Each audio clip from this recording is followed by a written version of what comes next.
నమస్కారం. అమృతం కార్యక్రమానికి స్వాగతం. ఎలా ఉన్నారు? అయితే ఒకప్పుడు ఆడవాళ్లే వంట చేయాలి, ఆడవాళ్ళు ఇంట్లో చక్కగా వంట చేస్తూ అన్ని ఇంటి పనులు చూసుకోవాలి, మగవాళ్ళు చక్కగా బయటికి వెళ్ళి పని చేసుకొని రావాలి. ఇది కొన్ని ఏళ్ల క్రితం మాట. ఇప్పటి మాట ఏంటి అంటే ఆడవాళ్ళు మగవాళ్ళు సమానంగా పనిచేస్తున్నారు, సమానంగా వంటలు చేస్తున్నారు. మరి సమానంగా ఆరోగ్యకరమైన ఆహారం కూడా చేస్తున్నారా అంటే ఆడవాళ్ళకంటే కొంతవరకు తెలుస్తుంది, ఇది ఆరోగ్యానికి మంచిది, అది మంచిది, ఇది అది అని చెప్పి. కానీ మగవాళ్ళకి ఎంతవరకు తెలుస్తుంది? ఇంట్లో ఉండే మగవాళ్ళ గురించి మాట్లాడుతున్నాను. అంటే బయట హోటల్స్లో ఉండే షెఫ్లు వాళ్ళు కాదు, మన ఇంట్లో ఉండే మగవాళ్లకు ఎంతవరకు ఆరోగ్యానికి సంబంధించి, పోషక విలువలకు సంబంధించి తెలుసు అనేది ఎప్పుడు ఆలోచిస్తూ ఉంటాను నేను. వాళ్ళకు కూడా తెలిస్తే బాగుంటుంది కదా. అంటే ఎప్పుడైనా మనం ఇంట్లో లేనప్పుడు వాళ్ళు కూడా రకరకాల వంటలు చేస్తూ ఉండాలి కాబట్టి మరి మీరు కూడా తెలుసుకోండి. మరి అమృతం కార్యక్రమం ద్వారా ఆడ మగ ప్రతి ఒక్కరూ కూడా చక్కగా సాత్వికమైన ఆహారం నేర్చుకుంటున్నారు, వంట చేస్తున్నారు, ఇంట్లో వాళ్ళందరికీ కూడా చేసి చూపిస్తున్నారు. మీ అందరికీ కూడా ధన్యవాదాలు. మరి అదే విధంగా ఈరోజు కూడా మీ అందరికీ నచ్చేటువంటి 2 చక్కటి ఆరోగ్యకరమైన వంటలతో మన అమృతం కార్యక్రమం సిద్ధంగా ఉంది. మొదలు పెట్టేద్దాం. అమృతంలో నేను తయారు చేయబోయే మొదటి వంట పచ్చి పసుపు కుడుములు. వినడానికి మాత్రం కొత్తగా ఉన్నట్టు అనిపిస్తోంది కానీ పాతదే. తెలుసుకుందాం. ముందుగా కావాల్సిన పదార్థాలు ఏంటో చూసేయండి. పచ్చి పసుపు కుడుములు తయారు చేసుకోవడానికి కావాల్సిన పదార్థాలు: వరిపిండి 1 కప్పు, చిరుధాన్యాల పిండి 1 కప్పు, నెయ్యి 2 టేబుల్ స్పూన్లు, ఉప్పు తగినంత, పచ్చి పసుపు 2 టేబుల్ స్పూన్లు, కొబ్బరి తురుము 1 కప్పు, బెల్లం 1 కప్పు, యాలకుల పొడి 1 టేబుల్ స్పూన్. పచ్చి పసుపు కుడుములు తయారు చేసుకోవడానికి కావాల్సిన పదార్థాలన్నీ కూడా సిద్ధంగా ఉన్నాయి. పచ్చి పసుపు నాకు తెలుసు, అందరికీ తెలుసు. ఒక్కసారి చూపిస్తాను మరలా నా బాధ్యతగా. ఇది పచ్చి పసుపు. మనకి ఇది పొట్టు తీసి తురిమిన తర్వాత ఇలా ఉంటుంది, క్యారెట్ తురుములాగా ఉంటుంది చూడటానికి. అయితే పచ్చి పసుపు అనగానే మనందరికీ ముందుగా గుర్తొచ్చేది ఏంటి? ఏదైనా దెబ్బ తగిలిన వెంటనే పసుపు రాయడము అనేది మనకు సాధారణంగా టక్కున గుర్తొచ్చేది. అది పసుపు విషయానికి వస్తే. అలాగే పచ్చి పసుపు కూడా ఏంటి అంటే మంచి యాంటీ బ్యాక్టీరియల్ లక్షణాలు దీంట్లో ఉంటాయి. అంటే పచ్చి పసుపును మనం తరచూ తీసుకుంటూ ఉండడం వల్ల మన ఒంట్లో ఉన్నటువంటి బ్యాక్టీరియా ఏదైతే ఉందో అది చాలా త్వరగా వెళ్ళిపోతుంది. యాంటీ ఆక్సిడెంట్ అంటే మనకు ఇమ్యూన్ సిస్టమ్, రోగ నిరోధక శక్తిని బాగా పెంచేటువంటి ఒక చక్కటి విలువ ఉంటుందన్నమాట దీంట్లో. అందుకే పసుపు మామూలుగా మనం తినేసి నీళ్లు తాగేస్తూ ఉంటాం, బాలింతలు కూడా చేస్తూ ఉంటారు ఇన్ఫెక్షన్స్ పోవడానికి అనమాట. అది కడుపులోకి వెళ్ళి చక్కగా యాంటీబయాటిక్లు మందులు అలా కాకుండా యాంటీసెప్టిక్ లాగా చాలా బాగా పనిచేస్తూ ఉంటుంది. అలాగే ముఖ్యంగా ఇన్ఫెక్షన్స్ అంటే ఏంటి? ఇప్పుడు స్కిన్లో కొంతమందికి సోరియాసిస్ అనేటువంటి వ్యాధి ఉంటుంది, చాలా మంది తెలిసిన విషయమే. సోరియాసిస్ వ్యాధి కూడా తగ్గడానికి ఈ పచ్చి పసుపు అనేది చాలా బాగా ఉపయోగపడుతుంది అనమాట. అంతేకాకుండా కాలేయం అంటే వాడుక భాషలో మనకి లివర్ అంటూ ఉంటాం. కాలేయం క్లీన్ అవ్వడానికి లివర్ డీటాక్స్ అంటూ ఉంటాం. లివర్ ఎప్పటికప్పుడు మనకు క్లెన్స్ అవుతూ ఉండాలి, శుభ్రంగా ఉంచుకోవాలి అంటూ ఉంటారు. అది ఎలా సాధ్యమవుతుంది అంటే మనము కాలేయాన్ని చక్కగా అంటే బాగా గట్టి కాపాడుకోవాలి. అవంటే అందులో ఉన్నటువంటి చెడు లక్షణాలన్నీ పోయి మంచివి పుట్టుకు రావాలి అంటే కూడా మనకు ఈ పచ్చి పసుపు అనేది చాలా బాగా ఉపయోగపడుతూ ఉంటుంది. అలాగే ఇక క్యాన్సర్ని నిర్మూలించడానికి కూడా ఇందులో చాలా రకాల మంచి మంచి పోషక విలువలు ఉంటాయి. అందుకే ఏంటంటే పచ్చి పసుపుని సాధారణంగా ఎక్కువగా ఎవరు వాడరు. వాళ్ళు ఇప్పుడు మామూలుగా ఏంటి అంటే ఇటువంటి వంటలు నేర్చుకుంటూ ఉండడం వల్ల పచ్చి పసుపుని ఓహో ఈ రకంగా కూడా వాడచ్చా అని మనందరికీ తెలుస్తుంది. నేర్చుకోండి, ఖచ్చితంగా నేర్చుకోవాలి. ఇది మనకి సాధారణంగా అందరికీ తెలిసేది కాదు కాబట్టి.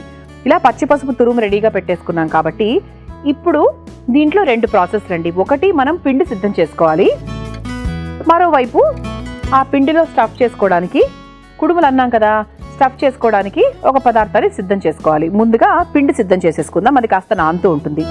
దీనికోసం నేనేం తీసుకున్నాను అంటే చిరుధాన్యాల పిండి, అంటే సజ్జ పిండి, రాగి పిండి, జొన్న పిండి, మూడింటి కలిపినటువంటి పిండిని తీసుకున్నాను. ఇలా చిరుధాన్యాల పిండి కొంచెం తీసుకున్నాను.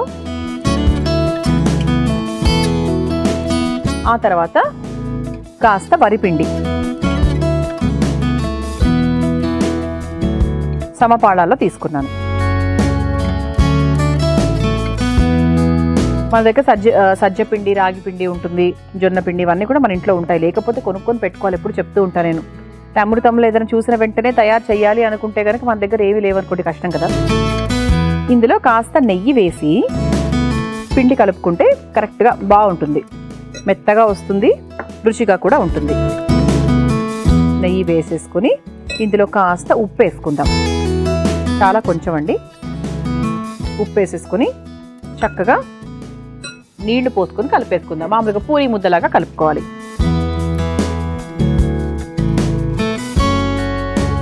అలాగే గుండెకి కూడా మనకు పచ్చి పసుపుతో రకరకాల వంటలు చేసుకుంటే చాలా మంచి చేస్తుంది అనమాట.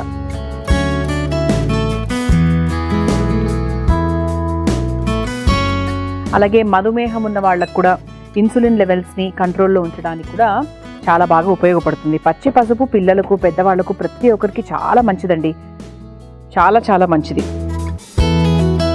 అంటే అందుకే ప్రథమంగా మనం ప్రతి వంటలో కూడా పోపు దినుసులు వేసేటప్పుడైనా దేంట్లో అయినా పసుపు అనేది ఎందుకు వేస్తూ ఉంటాము? ముఖ్యమైన కారణం అదే.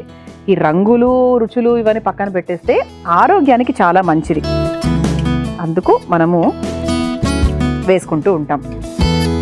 ఇలా చక్కగా పిండి కలిపేసుకుంటాము. కొంచెం మనం జారుగా కొద్దిగా లూజ్గా కలుపుకుంటే అది కాస్త గట్టి పడుతుంది ఒక 5 నిమిషాలకు. ఎందుకంటే ఇది మనకి చిరుధాన్యాల పిండి కాబట్టి దగ్గర పడిపోతుంది అది. ఇలా మనకు పిండి సిద్ధమైపోయింది.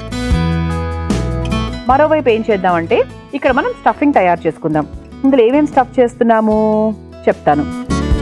ముందుగా పచ్చి పసుపు గురించి మాట్లాడుకుంటున్నాం కాబట్టి పచ్చి పసుపు అలాగే బెల్లం, ఇది స్వీట్ అనమాట. అంటే మనకు చివరిగా ఇది టేస్ట్ చేసినప్పుడు కుడుములు అంటే మీ అందరికీ తెలిసిందే, అది స్వీట్. కాకపోతే మనం ఎప్పుడు కూడా పంచదార వాడం కాబట్టి చక్కగా బెల్లము అలాగే కొబ్బరి తురుము కొంచెం పచ్చి పసుపు వేసుకొని దీనికి స్టఫింగ్ తయారు చేసుకుంటున్నాం. దానికోసం ముందుగా కాస్త బెల్లం వేసేసుకుందాం.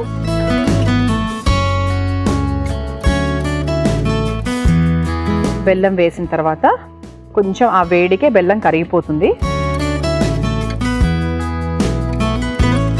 చూసారా, బెల్లం చక్కగా కరిగిన తర్వాత అది కరుగుతూ ఉండగా ఇందులో కాస్త పచ్చి కొబ్బరి తురుము వేసుకుందాం.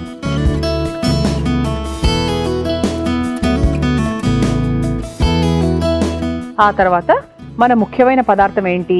పచ్చి పసుపు కూడా ఒక పెద్ద స్పూన్తో 1 లేదా 1.5 స్పూన్ వేసుకుందాం. అంతకన్నా అవసరం లేదండి, అంతకన్నా పసుపు తిననక్కర్లేదు కూడా, సరిపోతుంది. ఇది ఒకసారి వేయించేసుకుందాం. ఆ తర్వాత కాస్త యాలక్కుల పొడి వేసుకుంటే మంచి రుచి మంచి వాసన అన్నీ ఉంటాయి కాబట్టి యాలక్కుల పొడి కూడా వేసేసుకున్నాం. ఇక మనం స్టవ్ ఆఫ్ చేయొచ్చండి. ఇది స్టవ్ ఆఫ్ చేసేసి ఒక బౌల్లోకి తీసేసుకుందాం. ఈ స్టఫింగ్ ఏదైతే ఉందో ఇది ఒక బౌల్లోకి తీసేసుకుందాం. నేను జస్ట్ మనకి 2 కుడుములకు మాత్రమే దానికి తగ్గట్టుగానే చేశానండి, ఎక్కువగా ఏమి చేయలేదు. కాబట్టి మనము 1 కప్పు నిండా తీసుకున్నాం అన్నమాట. స్టఫింగ్ మనకు సిద్ధంగా ఉంది. ఇటువైపు మనం ఆవిరి పాత్రలో నీళ్లు పోసుకొని ఉంచాను ఇంతకుముందే, అందుకు నేను దీన్ని వేడి చేసేస్తున్నాను. ఈలోపు ఈ నీళ్లు కూడా వేడెక్కుతూ ఉంటాయి. ఇప్పుడు మనం ఏం చేద్దామంటే అమృతం ఎప్పుడు కూడా సాత్వికమైన ఆహారంతో పాటు సాత్వికంగా ఇంకేమేం చేయొచ్చు అని ఆలోచిస్తూ ఉంటుంది కాబట్టి ఇలా బాదాం ఆకుల మీద చక్కగా నేను ఈ కుడుములు తయారు చేస్తాను అనమాట. ఈ ఆకుని ఇక్కడ పెట్టేస్తున్నాను. ముందుగా మన చేతికి కాస్త నెయ్యి రాసుకుని మనం తయారు చేసుకున్నటువంటి పిండిని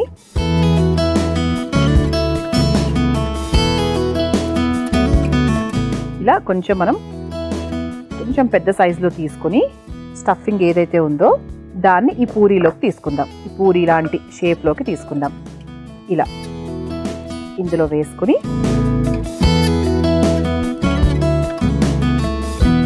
చుట్టుకుందాం. ఇది మొత్తం పసుపు కాబట్టి చూసారా, మొత్తం ఇది నేను ఎంత తక్కువ పసుపు వేసినా కూడా చక్కగా పసుపుగా అయిపోయింది.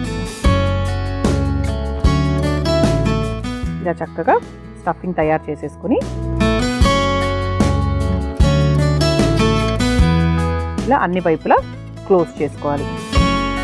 క్లోజ్ చేసుకొని ఒకసారి నీట్గా మళ్ళీ చేతితోనే అంటే సరిపోతుంది. ఎందుకంటే ఇది మనకి చిరుధాన్యాల పిండి కాబట్టి చేతితోనే మనకు చక్కగా వచ్చేస్తుంది అన్నమాట.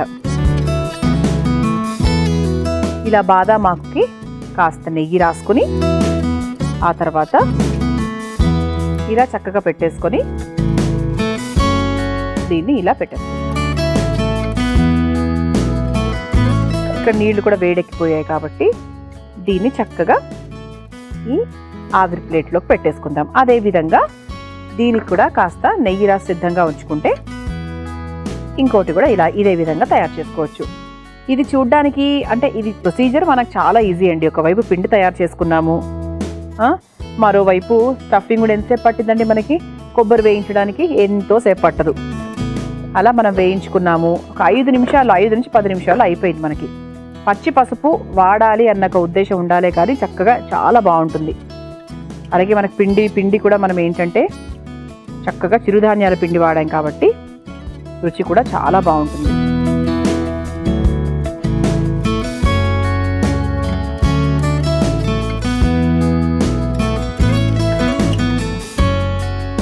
ఇలా తయారైనటువంటి మరో కుడుముని కూడా చక్కగా ఇలా పెట్టేసుకొని ఇదే ఆవిరి పాత్రలోకి పెట్టేసుకుందాం. మూత పెట్టేసి ఒక 5 నుంచి 8 నిమిషాల పాటు మనం ఎదురు చూసేసామంటే చాలా చాలా రుచికరమైన, ఆరోగ్యకరమైన పచ్చి పసుపు కుడుములు. అందరికీ తెలియని వంట అదైతే 100% నేను చెప్పగలను. మీ అందరి కోసం ఈ చిట్కా. దగ్గు త్వరగా తగ్గాలంటే చాలా కష్టమైన విషయం. ఈసారి దగ్గు వచ్చినప్పుడు ఈ చిట్కాలను ప్రయత్నించండి. నీళ్లల్లో కాస్త అల్లము పసుపు వేసి మరిగించి ఆ నీళ్లు తీసుకున్నా, పాలల్లో పసుపు మిరియాలు వేసుకుని ఆ పాలు తాగినా, వెల్లుల్లి దంచి అందులో కాస్త తేనె కలిపి ఆ చూర్ణాన్ని తీసుకున్నా కూడా దగ్గు త్వరగా తగ్గుతుంది. ఈసారి ఈ చిట్కాలను ప్రయత్నించండి. చూద్దామా ఒకసారి. స్టవ్ ఇప్పుడే ఆఫ్ చేసేసానండి. ఇక చూస్తే గనక మనకు ఈ ఆకు, మన బాదాం ఆకు రంగు కూడా మారింది. చక్కగా మన కుడుములు కూడా సిద్ధమైపోయాయి. ఇప్పుడు ఇదే విధంగా ఇలా చక్కగా ప్లేట్లోకి తీసేసుకుందాం. మా ప్లేట్ కూడా సిద్ధంగా ఉంది అక్కడ.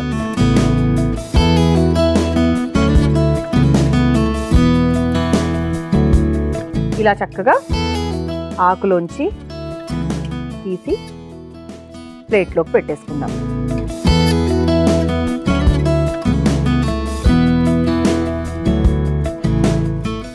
ఇప్పుడు దీన్ని మనం సగానికి కట్ చేసుకుని, ఇక్కడ మధ్యలో స్టఫింగ్ ఎంత బాగా కనపడుతుందో ఇక్కడ కూడా ఇలా సగానికి కట్ చేసుకుందాం.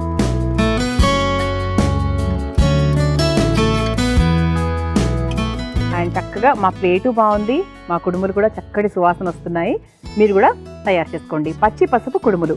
కావలసిన పదార్థాలు, తయారీ విధానం మరొకసారి చూసేయండి. పచ్చి పసుపు కుడుములు తయారు చేసుకోవడానికి కావాల్సిన పదార్థాలు: వరిపిండి 1 కప్పు, చిరుధాన్యాల పిండి 1 కప్పు, నెయ్యి 2 టేబుల్ స్పూన్లు, ఉప్పు తగినంత, పచ్చి పసుపు 2 టేబుల్ స్పూన్లు, కొబ్బరి తురుము 1 కప్పు, బెల్లం 1 కప్పు, యాలకుల పొడి 1 టేబుల్ స్పూన్. పచ్చి పసుపు కుడుములు తయారు చేసుకునే విధానం: ముందుగా ఒక మిక్సింగ్ బౌల్లో చిరుధాన్యాల పిండి, వరిపిండి, కాస్త నెయ్యి, చిటికెడు ఉప్పు వేసి నీళ్లు పోసి ముద్దలా కలుపుకోవాలి. ఇప్పుడు స్టవ్ వెలిగించి ప్యాన్లో బెల్లం వేసి కరిగిన తర్వాత పచ్చి కొబ్బరి తురుము, పచ్చి పసుపు తురుము, యాలకుల పొడి వేసి వేయించి తీసి ఒక బౌల్లోకి పెట్టుకోవాలి. తర్వాత మరో స్టవ్ వెలిగించి ఆవిరి పాత్రలో నీళ్లు పోసి వేడి చేసుకోవాలి.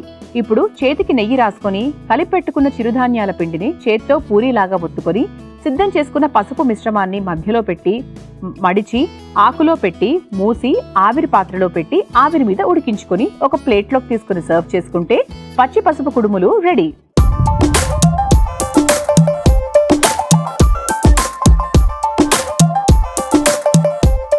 చూసారు కదా పచ్చి పసుపు కుడుములు ఎలా తయారు చేసుకున్నామో. ఇప్పుడు రుచి చూసి ఎలా ఉందో చెప్తాను.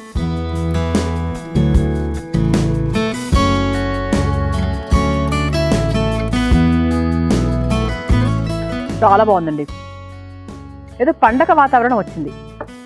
అంటే ఆడ కుడుములు తిరిగిన తర్వాత అందులో ఆ పచ్చి పసుపు, పచ్చి కొబ్బరి తురుము, బెల్లము అవన్నీ ఉన్నాయి కదా, దానివల్ల అదేంటంటే ఒక పండగ వంటలు చేసుకున్నామా అన్నట్టుగా అనిపించింది. చాలా చాలా బాగుందండి. అన్నిటికన్నా ముఖ్యంగా ఆరోగ్యకరం కాబట్టి ప్రయత్నించండి. ఇక రెండో వంటలోకి వెళ్ళిపోదామా. అమృతంలో నేను తయారు చేయబోయే రెండో వంట మెంతికూర ఘోట. ముందుగా తయారు చేసుకోవడానికి కావాల్సిన పదార్థాలు ఏంటో చూసేయండి. మెంతికూర ఘోట తయారు చేసుకోవడానికి కావాల్సిన పదార్థాలు: మెంతికూర 1 కప్పు, అరటిపండు 1, పసుపు చిటికెడు, కారం 1 టేబుల్ స్పూన్, నువ్వులు 1 టేబుల్ స్పూన్, మిరియాల పొడి 1/2 టేబుల్ స్పూన్, అల్లం పచ్చిమిర్చి పేస్ట్ 1 టేబుల్ స్పూన్, ధనియాలు 1/2 టేబుల్ స్పూన్, శనగపిండి 1 కప్పు, ఇంగువ 1/2 టేబుల్ స్పూన్, వంట సోడా చిటికెడు, నూనె డీప్ ఫ్రైకి సరిపడా, ఉప్పు తగినంత. మెంతికూర ఘోట తయారు చేసుకోవడానికి కావాల్సిన పదార్థాలన్నీ కూడా సిద్ధంగా ఉన్నాయి కాబట్టి మొదలు పెట్టేద్దాం. అయితే దీనికి చాలా అంటే అన్ని ఇంట్లో దొరికేవండి. ఫ్రిడ్జ్ ఓపెన్ చేసిన వెంటనే మనకు మెంతికూర ఘోట తయారు చేసుకోవడానికి కావాల్సిన పదార్థాలన్నీ కూడా మీరు చూశారు కదా ఇంతకుముందే, అన్నీ మన ఇంట్లో ఉండేవే. అయితే మెంతికూర గురించి చెప్పాలి అంటే మనం చాలా వీడియోస్లో మనం దీని గురించి మాట్లాడుకున్నాము. మెంతికూర అనేది బాగా చక్కగా ఇన్ఫెక్షన్స్ తగ్గించడానికి, కడుపులో అల్సర్స్ తగ్గించడానికి చాలా బాగా ఉపయోగపడుతుంది. దీంట్లో ఉన్నటువంటి చిరు చేదు ఏదైతే ఉంటుందో దానివల్ల మనకు బరువు తగ్గుతుంది, ఫ్యాట్ తగ్గుతుంది, అదే కొవ్వు శాతం ఏమైనా ఉంటే బాగా తగ్గిస్తుంది. తద్వారా బరువు తగ్గుతాము. తద్వారా ఏంటి అంటే మధుమేహం అనేది కూడా చాలా బాగా కంట్రోల్లోకి వస్తుందన్నమాట.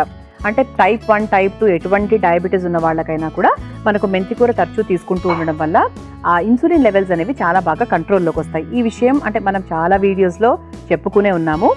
ఆ తర్వాత మనకు బ్లడ్ సర్క్యులేషన్, రక్త ప్రసరణను కూడా చాలా బాగా ఇంప్రూవ్ చేస్తూ ఉంటుంది. కొంతమందికి రక్త ప్రసరణ అనేది ఎక్కువగా జరగదు, అక్కడక్కడక్కడ బ్లాక్స్ లాగా ఉంటాయన్నమాట. అంటే కొంచెం పెద్ద వయసు వారికి జరుగుతూ ఉంటుంది. అలాంటప్పుడు ఏంటి అంటే మనకు మెంతికూర చాలా బాగా సహాయపడుతూ ఉంటుంది. అలాగే గుండెకి కూడా చాలా మంచిది. గుండె సమస్యలు అంటే బ్లడ్ సర్క్యులేషన్ బాగా ఇంప్రూవ్ చేస్తుంది. అంటే గుండె సమస్యల నుంచి ఇబ్బంది పడుతున్న వాళ్ళకు కూడా మెంతికూర అనేది చాలా మంచిదన్నమాట. చాలా వాటిలో మనం వాడుతూ ఉండాలి.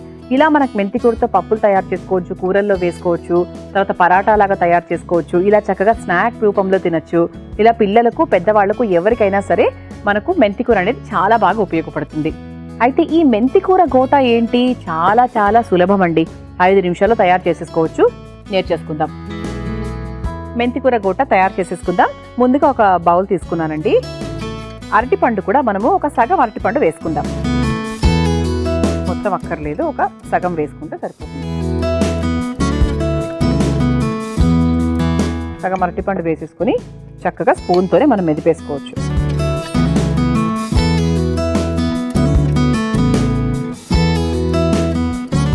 ఇలా చక్కగా అరటిపండుని మెదిపేసుకున్నాం. ఇప్పుడు ఏం చేద్దాము అంటే దీంట్లో మనకు కావాల్సినవన్నీ కూడా యాడ్ చేసేసుకుందాం. ముందుగా కాస్త మిరియాల పొడి వేసేసుకుందామా. కాస్త మిరియాల పొడి, అన్ని కారాలు వేసేసుకుందాం. ముందుగా కొంచెం కారం, పిల్లలు తింటున్నారా అంటే చూసుకొని వేసుకుందాం. ఆ తర్వాత పసుపు, ఆ తర్వాత పచ్చి ధనియాలు, అంటే ధనియాల పొడిలా కాకుండా ధనియాలు కొంచెం ఇలా మెదిపేసి, సగానికి మెదిపేసుకున్నా కూడా పొడిలాగా ఏం అవ్వదు అనుకోండి, కొంచెం మనకు బ్రేక్ అవుతుందంటే మధ్యలో. ఆ తర్వాత కొంచెం నువ్వులు,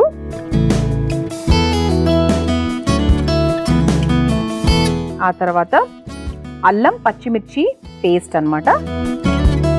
ఇది కొంచెం కారం కారంగా కొంచెం బాగానే ఉంటుంది, మరీ చప్పగా అయితే ఉండదు. ఆ తర్వాత కాస్త ఇంగువ, ఆ తర్వాత కొంచెం వంట సోడా. ఘోట అంటే మనకు పకోడీలాగా అనుకోండి, వాడుక భాషలో చెప్పాలంటే పకోడీలాగా. ఆ తర్వాత కాస్త ఉప్పు. ఇది ఒకసారి కలిపేసుకుందాం. బాగుంది కదండి. అంటే అరటిపండులో ఇలా వేయడం అనేది కొంచెం కొత్తగా ఉంది కదా, కానీ రుచి మాత్రం చాలా బాగుంటుందండి. ఇప్పుడు దీంట్లో మన ముఖ్యమైన పదార్థం ఏంటి అంటే మెంతికూరను శుభ్రంగా కడిగేసి చిన్నగా కట్ చేసేసుకుని ఇందులో వేసేస్తున్నాను. మొత్తం మెంతికూర, ఒక కప్పు మెంతికూర తీసుకున్నాను. ఆ తర్వాత దీనికి తగ్గట్టుగా మనం కాస్త శనగపిండి కూడా వేసుకుందాం. శనగపిండి మనం కొంచెం వేసుకొని ఆ తర్వాత అవసరానికి తగ్గట్టుగా మళ్ళీ చూసుకోవచ్చు. ఈలోపు మనం డీప్ ఫ్రై సరిపడా ఆయిల్ పెట్టేసాం కాబట్టి స్టవ్ కూడా వెలిగించేసుకుందాం. ఈలోపు నూనె కూడా వేడెక్కుతూ ఉంటుంది. దీన్ని ఒకసారి చక్కగా చేతితో కలిపేసుకుందాం. దీన్ని చూసారా, నేను నీళ్ళు ఎక్కడా కూడా నేను ఉపయోగించలేదు. అరటిపండులో ఉండే తేమ సరిపోతుందండి ఈ పిండి కలుపుకోవడానికి, అంతకన్నా ఎక్కువ ఏం అవసరం లేదు. చూసారా, చక్కగా పసుపు, మనకి మసాలా పొళ్ళు అంటే మనకి కారము, ఇవన్నీ కూడా వేసేసుకున్నాము. మనం సాధారణంగా తెచ్చుకునేటువంటి ఆకుకూరల్లో పాలకూర, తోటకూర, మెంతికూర, పచ్చల కూర, అంటే ఇవన్నీ కూడా ఆకుకూరలు అనేవి చాలా కొంతమంది వదిలేస్తారు. కొంతమందికి అంటే ఏముంటుంది ఆకుకూరలు పప్పుల్లో మనము వేరే ఎన్నో తింటున్నాం కదా అని. కాదండి, దేంట్లో ఉండాల్సింది దాంట్లో ఉంటుంది. అంటే శాకాహారం, ముఖ్యంగా శాకాహారం తీసుకునే వాళ్ళకి ఏంటి అంటే ఆకుకూరల్లో వచ్చేటువంటి పోషక విలువలు అసలు ఎవరికి ఎందులోనూ రావు అని చెప్తూ ఉంటారు. ఆకుకూరలు అంటే ఆ రంగులోనే ఉంది, ఆకుపచ్చ రంగు. అందుకేంటి అంటే మనకి ఎక్కడా కూడా ఆకుకూరల్ని వారానికి 3-4 సార్లు ఖచ్చితంగా వాడాలి. పప్పు రూపంలోనో లేకపోతే కూరల రూపంలోనో. నేను అంటానంటే కూరల రూపంలోనే వాడితే మంచిదని, ఎందుకంటే ఇంత మోతాదు మనం తీసుకుంటాం కాబట్టి అది ఇంకా మంచిది ఆరోగ్యానికి. నూనె కూడా వేడెక్కిందండి. ఇప్పుడు మనం చక్కగా చిన్న పకోడీలాగా వేసేసుకుందాం. ఈ చక్కగా సాయంత్రం పూట మీ ఇంటికి ఎవరైనా సడన్గా వచ్చారు, మీ ఇంట్లో ఒక అరటిపండు ఉంది, మెంతి కూర ఉంది, ఇవన్నీ మన దగ్గర ఇంట్లో మీ ఇంట్లో నువ్వులు ఉంటాయి, జీలకర్ర ఉంటుంది, అన్నీ ఉంటాయి. సో చక్కగా ఇలా నూనె కూడా ఉంటుంది. వాళ్ళని కూర్చోపెట్టి 2 నిమిషాల్లో వస్తా అని చెప్పి మీరు వంటింట్లోకి వెళ్ళిపోయి ఇలా కొత్తగా చేసి పెట్టండి. దీని పేరు మా మెంతి కూర గోటా అని చెప్పండి. వాళ్ళకి చాలా నచ్చుతుంది. మీ ఇంట్లో పిల్లలు కూడా డెఫినెట్గా ఇష్టపడతారు. ఇందులో చక్కగా బనానా అది ఉంటుంది కాబట్టి పిల్లలందరికీ బనానా అంటే చాలా చాలా ఇష్టం కదా, వాళ్ళు కూడా ఇష్టంగా తింటారు. మనకి ఆడవాళ్ళకి ఎలా ఉంటుందంటే బాగుండాలి, త్వరగా అయిపోవాలి,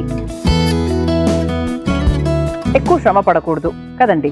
ఎందుకంటే మనమే చాలా అలసిపోతూ ఉంటాము, రకరకాల పనులు చేసుకుంటూ బయటికి వెళ్ళి వచ్చి. అలాంటప్పుడు మనకి ఎంత సులభంగా వంట అయిపోతే మనం అంత హాయిగా ఫీల్ అవుతూ ఉంటాం. చూసారా, ఇలా చక్కగా నేను సిమ్లోనే, హైలో అస్సలు పెట్టకూడదండి, బికాస్ లోపలంతా కూడా మనకు పచ్చిగా ఉంటుంది కాబట్టి దాన్ని బాగా తక్కువ మంటలోనే చక్కగా వేగేటట్టుగా నేను చూసుకుంటాను. మీ అందరి కోసం ఈ చిట్కా.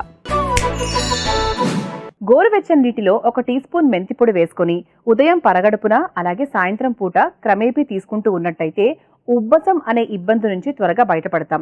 అలాగే కొవ్వును కూడా బాగా తగ్గిస్తుంది. అంతేకాకుండా కాలేయం చుట్టూ ఉన్న కొవ్వును కూడా తగ్గించడానికి ఈ చిట్కా చాలా బాగా ఉపయోగపడుతుంది. ఈసారి ప్రయత్నించండి. చూసారా, ఇది రంగు కూడా మారిపోయింది కాబట్టి ఒక ప్లేట్లోకి తీసేసుకుందాం.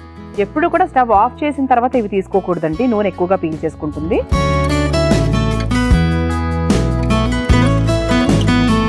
చక్కగా వేగినటువంటి మెంతికూర గోటాని ఒక ప్లేట్లోకి తీసేసుకుందాం.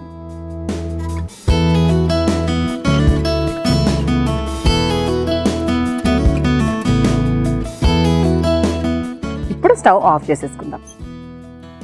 ఇలా చక్కగా వేడివేడిగా కరకరలాడే మెంతికూర గోట తయారైపోయింది.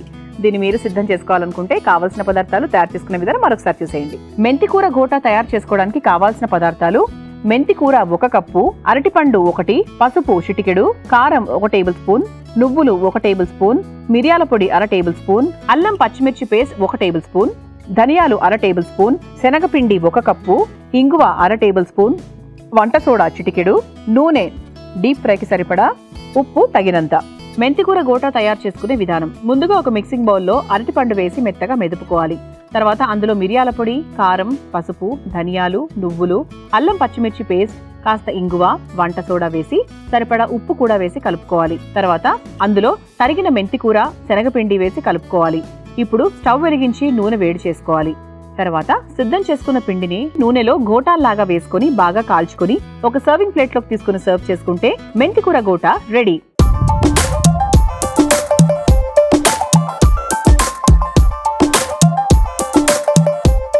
చూసారు కదా మెంతికూర గోటా ఎలా తయారు చేసుకోవాలో. ఇప్పుడు రుచి చూసి ఎలా ఉందో చెప్తాను.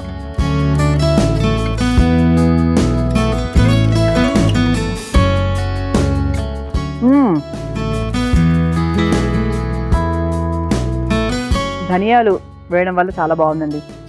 పిల్లలు మీకోసమే ఇది. ఒక చిరు తీపి, కారం, కరకరలాడే మంచి రుచి, చాలా చాలా బాగుందండి. ఆ మెంతికూర రుచి కూడా చాలా బాగా తెలుస్తుంది. మెంతికూరతో చేస్తున్నాం కాబట్టి ఆ చేదు కాస్త తగ్గడానికి మనము ఈ అరటిపండు కూడా వాడుతున్నాం. దానికి దీనికి చక్కగా సరిపోయింది కాబట్టి చాలా చాలా బాగుంది. మీకు నచ్చేసింది కదా? నచ్చితే ఇంకెందుకు ఆలస్యం, తప్పకుండా మీ ఇంట్లో కూడా తయారు చేసుకోండి. మరి ఈరోజు అమృతం కార్యక్రమంలో నేను తయారు చేసిన ఈ 2 వంటలు కూడా నాకు చాలా బాగా నచ్చేసాయి. మీకు నచ్చాయని ఆశిస్తూ రేపటి అమృతం కార్యక్రమంలో మరో 2 చక్కటి వంటకాలతో మళ్ళీ కలుసుకుందాం. అంతవరకు సెలవు, నమస్కారం. ఈ కార్యక్రమాన్ని తిరిగి చూడాలనుకుంటే www.youtube.com/ETV Life Spiritual లో చూడవచ్చు.